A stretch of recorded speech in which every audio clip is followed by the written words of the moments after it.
4 na nga ng hapon natapos yung meet up ko, kaya naman wala na kaming time para gumala. Pumunta na lang kami dito sa Central Market para kumain ng lunch. Yung lunch namin ay 4 p.m. na. At dito nga sana kami kakain sa Chef Market, kaya lang wala na daw yung available na gusto ng mga kaibigan ko. Kaya naman maghahanap kami ng ibang pwede namin makainan dito sa Central Market. At eto nga Central Market ay makikita dito sa Central at malapit siya sa Exit B or Exit C. Malawak talaga ang Central at hindi pa namin halos naiikot to. At first time ko lang din makapasok dito at hindi ko nga alam si Desai kung nakapasok na siya rito, pero si Sis IG ay nakapasok na dito. Sa tagal niya ba naman dito sa Hong Kong. Iba't ibang ang uri ng pagkain na makikita mo dito, tulad na lang ng Filipino food, Thai food at Singaporean food. At hindi ko na alam kung ano pa yung iba-ibang mga pagkain dito. Tapos sa daan ko ang tingin dito, tapos nakita ko parang ang sarap sa inarap niyang lantakin. At dahil wala tayong karapatan mag-crave, dahil wala tayong kinita, ay ang gantingin na lang muna. But soon, babalikan kita para lantakin na. Charis. Basta nga kami doon at baka matukso pa akong bumili at baka maibili ko pa yung aking pamasahe. Kung may Oktoberfest sa iba't ibang lugar sa Pinas, ay meron din naman dito sa Hong Kong. Pero hindi kami pwede dyan at may curfew lang kami. Napadaan naman at tumingin naman kami dito sa mga tindahan ng souvenir dito sa Oktoberfest. No, my boss, we have a curfew. We have a curfew. About 60. Magkano? Ha? 60? The hat also 60. Interested, get one. It's a souvenir. But she want you.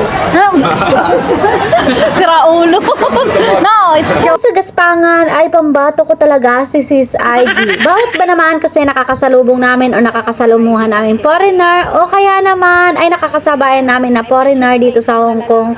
Sa mga lakad namin ay talaga namang walang sawa niya akong pinagtutulakan. may alif eh. Funny. Ay, day, ang sarap nito dayo.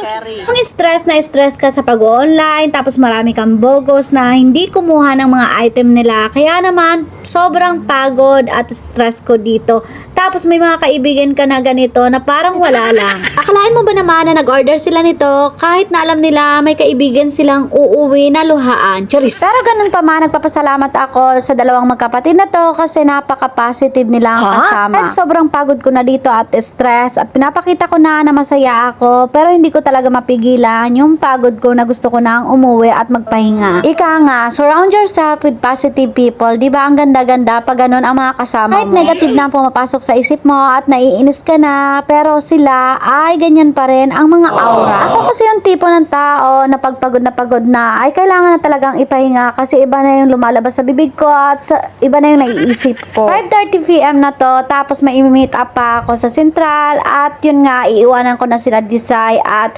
syempre mag-exit na rin ako at sobrang pagod ko na nga. Syempre kasama talaga sa buhay ang mapagod at yun nga, pagod lang yan, pwedeng ipahinga pero bawal magreklamo. Pwede rin pala magreklamo basta sa sarili mo lang at wag sa ibang tao. At tuloy lang sa trabaho kasing walang gagawa nito kundi sarili mo. Malayo din yung nilakad ko mula sa exit A tapos papunta dito sa sakayan ko pauwi sa tinitirhan ko. Pagkasakay ko naman dito ay isinandal ko na nga yung ulo ko at bala ko sanang umidlip kaya lang dalawang lalaki yung nasa tabi ko. Syempre nasa ibang bansa tayo or nasa ibang lupalop tayo, kailangan pa rin natin mag-ingat. Dahil may mga anak pa na nag-aantay sa atin na umuwi tayo. Charis! 45 minutes ang biyahe pauwi sa tinitirahan ko at pagkadating ko nga sa Yunlong ay dumaan muna ako sa Philippine Shop. Pagkadaan ko sa Philippine Shop, ayan na nga yung isang maleta na nabugos sa akin or hindi kinuha. Tapos syempre ang bigat niyan siguro nasa 10 kilos yan plus yung paper bag na dala-dala ko. Dito naman sa Yunlong ay nag-aantay naman ako ng bus pauwi sa tinitirahan ko. Ayan.